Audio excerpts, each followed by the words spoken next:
பெருக பண்ணுவேன், பெருக பண்ணிடுவேன். உம்மை ஆசீர்வதிக்கவேன், ஆசீர்வதிக்கிடுவேன். உம்மை பெருக பண்ணுவேன், பெருக பண்ணிடுவேன். நிச்சயமாகவே முடிவு உண்டு, நம்பிக்கையே போகாது.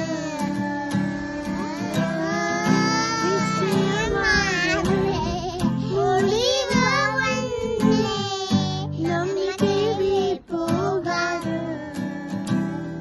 உம்மை ஆசீர்வதிக்கவேன், ஆசீர்வதிக்கிடுவேன். உம்மை பெருக பண்ண